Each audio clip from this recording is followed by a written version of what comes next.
alright isku soo laabasho wanaagsan asxaabta waxaan arkay cilad yar oo ah in itemiska ay u soo wada badan yihiin dhankan bidixda anigaasna waxaa sababay aan ogaaday justify self yaa justify content yaa la rabay so save markale here we go so saa u jeedid hadda wixii dhan waa very nice aaday u qurux badan yihiin way noo shaqaynaysaa functionalitygiini show and remove now marka waxaan gudbaynaa qaybta productiska ayaan gudbaynaa productiska inaan soo bandhigna ayaan u baahnahay again productiska same as this one ay mari doonaan waxaa imaan doonaa cart so handleka waa kasoo degi doonaa marka meeshaan ay imaan doonaa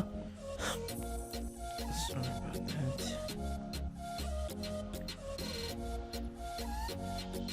so class main ay ku wada jiraan aan sameyn doonaa waxaa dhihi doonaa product yes productii marka wuxuu lahaan doonaa each and every one product gaar uu lahaan doonaa marka waxaa dhihi doonaa product iska meeshaan waxaa dhihi doonaa marka product element yaa dhihi doonaa product element marka mid walba wuxuu koobnaa doonaa sawir iyo magac iyo price iyo buttonki marka waxaa ugu horeeya id-gii hidingka ahaa typekiisa uu yahay hiding kadibna id u sameynaa waxaan leeyahay product id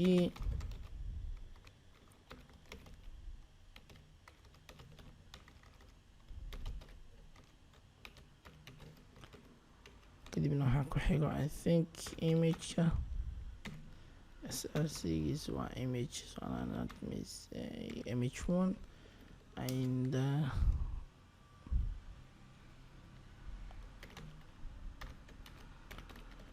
image aad dhihi kartaa no matter product name h4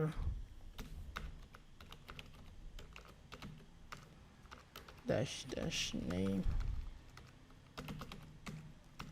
product name so Nike color something like that and then h5 or product price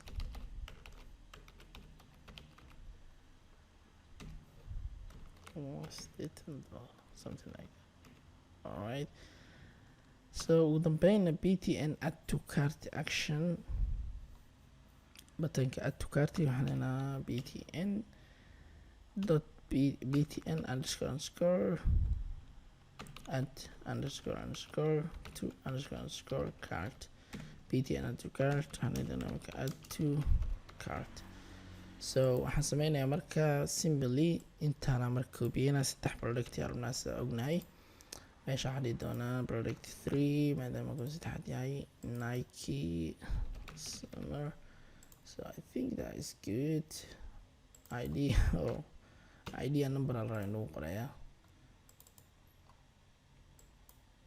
sorry saxnay for now value ka maqan value I mean value waxaa dhihi doonaa 3 number 3 waaye kan Nike color meesha Nike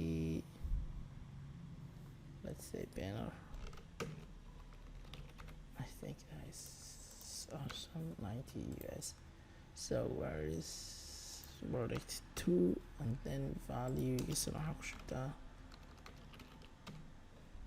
waxaan database markaa keenaysa dhowda wax dynamic ay noqon doonaan for now don't worry marka wax badan ka walwalinaan data value so save that so here we go waxaa isna marka any product magaciisa pricekiisa iyo add to cart badanka marka kanaal rabaa inaan u bedelno waygan very simple way wadada hadda mareynaa waxaan tagaynaa qaybta css ka again marka waxay noqon doontaa marka in productiska marka kuwaad aan isticmaalno grid waxa la hayo grid marka waxa waaye directionska ku badanayo flexing wuxuu ahaa ima rows ama columns ka dhigays kan wuxuu ku ogolaanaa row iyo column ina maamusho marka for now animaas masjida laakiin waxaan rabaa inaan symbol ka dhigo products aan leeyahay wixii product sheegta display waxaan dhaynaa marka grid at time grid dhahdo wixii marka waxay noqon doonaan something like this one waxaan rabaa marka gridka siduu sameyn doonaa waxaan dhihi doonaa marka gridka noocee waa marka siduu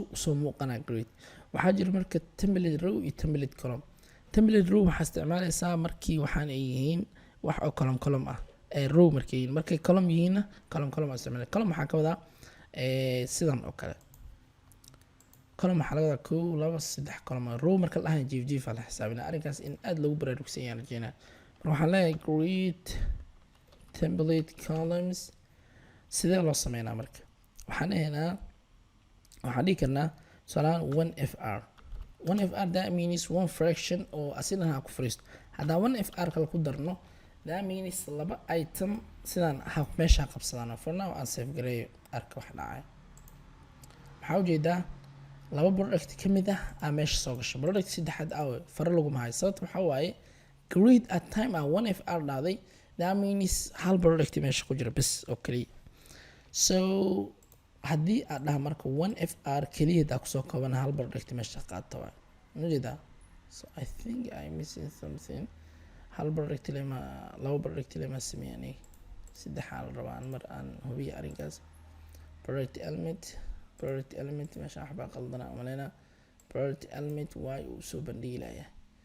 image 3 okay 3 ku jira meesha 3.png id image value 3.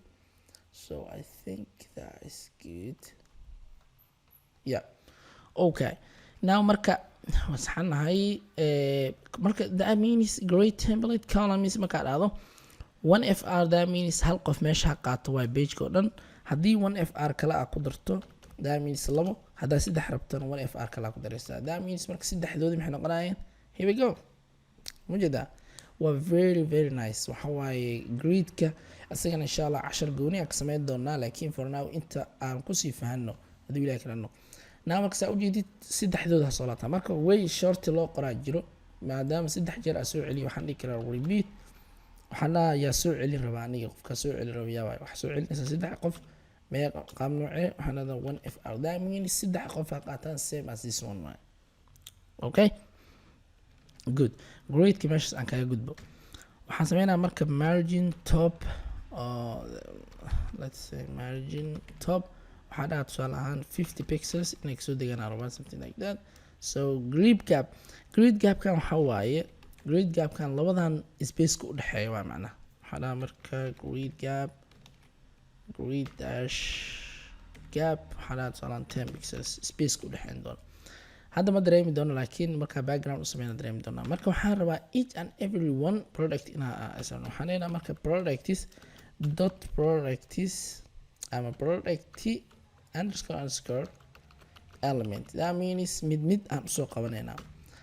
midkood waxaan sameynaynaa horta padding u sameey oo 20 pixels ah.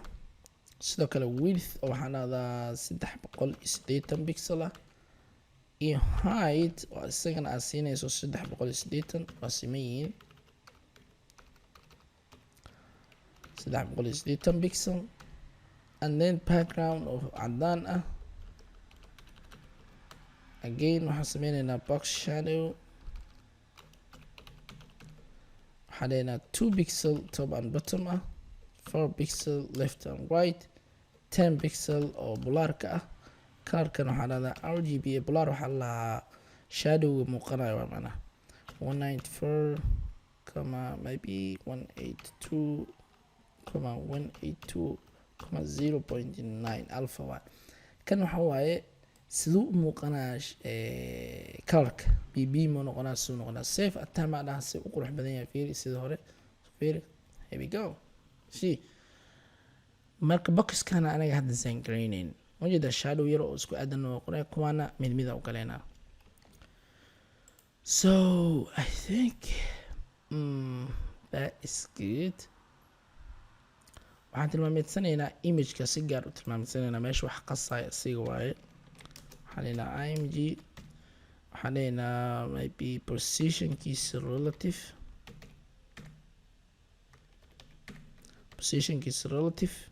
left it. tusaalaha waxaan dhahaynaa 10 pixel 10%.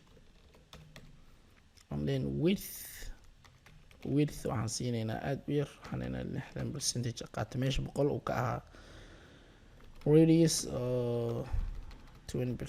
ah 20 pixels maybe. that's good. So let's see what we got. Yes, wajada wixii sawirkii meeshii waa uu ku fariistay. That is good. waxaan galaynaa marka product nameka again soo qabo productiga waxaa kasii gashaa intaas waxaa kasii gashaa product dash dash name so wax badan ma sameynayno font size waxaan 20 pixels and then font style italic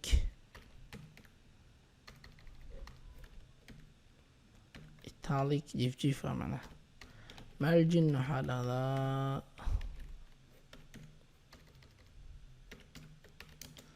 margin 10 pixels around all the pixels. Okay, so price waa waxaan wadi sorry price waa waxaan rabay nameka wax kala ma dheera isigana intaan oo kale u rahan doono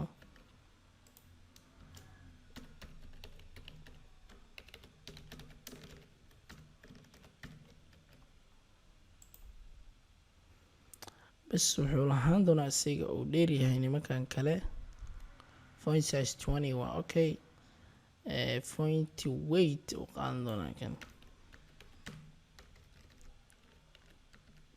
font weight 700 so meeshana 5 ka dhigana so let's see yes okay so btn kan aan design garayno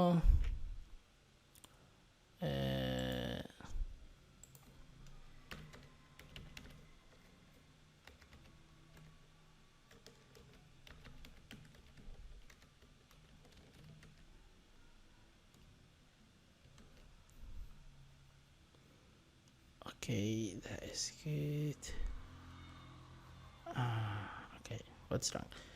So next waxaa noo dhiman btn add to cart dot btn dash dash add dash dash dot dash dash cart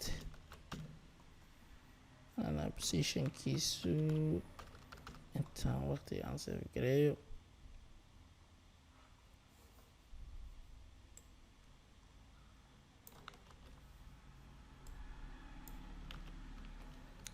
okay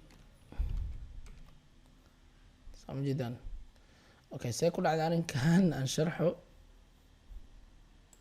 waxaan sameeyey positionkiisa relative bottomka 0 background aan sameeyey color cadaan aan siiyey widthka 100% dhahay padding on top and bottom 10 left and right 20 pixels border radius of 5 pixels cursor waxa waay markii laga dulgeeyo mono pointer noqdo font size 20 pixels kan hoverka marka la dulgeeyo xoogaa yar caday leedahay bas okay marka la dulgeeyo saa u jeed xoor oo ka duwan yahay sida caadiga ah cadaan yar ku jira marka intaas waay so intaas aan kusoo gabagabeynaa qaybtan waxaan tus u galeynaa marka qaybteena javascriptiga oo add to cart marka la dhaho inay toos ay u shaqo gasho ayaan kasii shaqeynaynaa.